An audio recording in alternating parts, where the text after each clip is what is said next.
नमस्कार दोस्तों, आपका आपके अपने चैनल में स्वागत है। तो दोस्तों, आज की इस वीडियो में हम लोग बात करेंगे आज के कुछ एक महत्वपूर्ण एजुकेशनल अपडेट्स के बारे में, जिसमें जो है वो आपके मेन अपडेट्स यहाँ पे रहेंगे।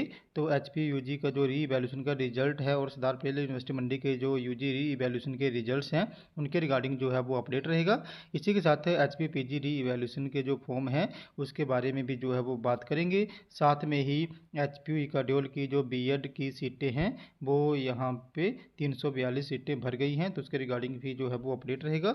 साथ में ही डीएलएड की काउंसलिंग के रिगार्डिंग भी जो है वो बात करेंगे। तो चलिए दोस्तों, करते हैं वीडियो को स्टार्ट। सबसे पहले अगर हम लोग यहाँ पे एचपी यूजी री इवैल्यूएशन के रिजल्ट्स की बात करें तो एचपीयू ने यूजी फर्स्ट ईयर और सेकंड ईयर के कुछ एक सब्जेक्ट के जो री इवैल्यूएशन के रिजल्ट हैं वो जारी कर दिए हैं।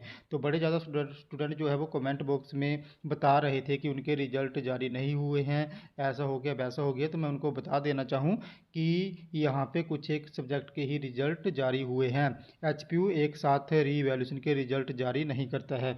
एचपीयू ऐसे करता है कि जिन सब्जेक्ट में कम छात्रों ने री इवैल्यूएशन भरी होती है उनका रिजल्ट पहले आ जाता है, और जहाँ पे ज़्यादा बच्चों ने री इवैल्यूएशन भरी होती है उनके रिजल्ट को आने में टाइम लगता है। और जो यहाँ पे मैक्सिमम टाइम है वो फॉर्म फिल करने के विद इन 3 मंथ्स हैं, यानी कि जो रिजल्ट है वो फॉर्म फिल करने के 3 महीने के अंदर अंदर आता है। और कुछ एक स्टूडेंट का रिजल्ट जो है वो जल्दी आ जाता है। इसका रीज़न ये है कि उनके पेपरों की चेकिंग जल्दी हो जाती है, क्योंकि वहाँ पे कम बच्चों ने री इवैल्यूएशन भरी होती है, और जहाँ पे ज़्यादा बच्चों ने री इवैल्यूएशन भरी होती है तो उनके रिजल्ट को आने में टाइम लगता है। और एचपीयू री इवैल्यूएशन का रिजल्ट एक साथ जारी नहीं करती है। तो जैसे जैसे जिन बच्चों ने पहले फॉर्म भरा होता है उनका रिजल्ट पहले आ जाता है, जिन सब्जेक्ट में कम बच्चों ने री इवैल्यूएशन भरी होती है उनका रिजल्ट पहले आता है, और जहाँ पे जिन बच्चों ने री इवैल्यूएशन का फॉर्म लेट भरा होता है और जिन सब्जेक्टों में री इवैल्यूएशन ज़्यादा बच्चों ने भरी होती है उनके रिजल्ट को आने में टाइम लगता है। तो जिनका रिजल्ट अभी नहीं आया है वो वेट कर लें या एचपीयू कॉल कर लें, क्योंकि उनके रिजल्ट को आने में अभी टाइम लगेगा। कम से कम 3 महीने यहाँ पे जो है वो लग जाते हैं। बाकी जिनके रिजल्ट आ गए हैं वो अपना रिजल्ट जो है वो स्टूडेंट पोर्टल पे चेक कर लें, और उनकी जी डीएमसी जो है वो भी यहाँ पे विद इन वीक अपडेट होके नई उनको डीएमसी जो है वो मिल जाएगी। इसी के साथ सरदार पटेल यूनिवर्सिटी मंडी की बात करें तो उनका जो यूजी का री इवैल्यूएशन का रिजल्ट है वो एक दिन में ही आ जाता है। यहाँ पे एचपीयू की तरह अलग अलग रिजल्ट नहीं आते, उनका रिजल्ट एक साथ एक ही डेट को आ जाता है, और उनका रिजल्ट जो है वो लोट 1 लोट 2 ऐसे जारी होता है। तो ये रिजल्ट जो है वो 25 सितंबर तक जो है वो जारी होने की उम्मीद है। यहाँ पे यूनिवर्सिटी वालों ने बोला है कि 25 सितंबर तक रिजल्ट आ जाएगा, क्योंकि यहाँ पे जैसे बरसात वगैरह चली थी तो उसकी वजह से जो है वो ये रिजल्ट में डिले हो रहा था।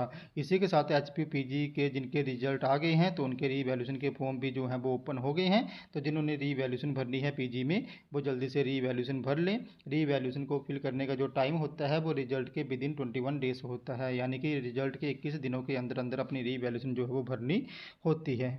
नेक्स्ट अपडेट की बात करूं तो नेक्स्ट अपडेट जो है वो आपका एचपीयू इकाड्योल की जो बीएड की काउंसलिंग चली हुई थी उससे संबंधित रहेगा। तो एचपीयू इकाड्योल बीएड की जो आर्ट्स की काउंसलिंग चली थी वहाँ पे 342 सीटें जो हैं वो भर गई हैं, और 33 सीटें अभी भी खाली चल रही हैं। तो इन सीटों को भरने के लिए जल्दी ही जो शेड्यूल है वो जारी हो जाएगा। इसी के साथ जो बीएड थी, बीए जहाँ पे आर्ट बीएड आर्ट स्टूडेंट्स की, उसमें 450 सीटें थी जिसमें से 342 सीटें जो हैं वो भर गई हैं। और जो यहाँ पे नॉन मेडिकल मेडिकल आदि की सीटें हैं वो भी इसी में इंक्लूड थी 450 में। बाकी जो यहाँ पे बीएड आर्ट की 375 सीटें थी जिसमें से 342 भर गई हैं और 33 सीटें खाली हैं। जबकि जो दूसरे विद्यार्थी हैं मेडिकल नॉन मेडिकल कॉमर्स उनकी जो काउंसलिंग है वो यहाँ पे अभी होगी, और जो आर्ट्स की सीटें खाली रह गई हैं उनका शेड्यूल जो है वो फिर से यहाँ पे जारी किया जाएगा। इसी के साथ नेक्स्ट अपडेट की बात करें तो नेक्स्ट अपडेट जो है वो आपका डीएलएड की काउंसलिंग से संबंधित रहेगा। तो डीएलएड की अभी भी जो है वो 1152 सीटें खाली चल रही हैं, जिसके लिए काउंसलिंग 23 से 25 सितंबर तक जो है वो की जाएगी।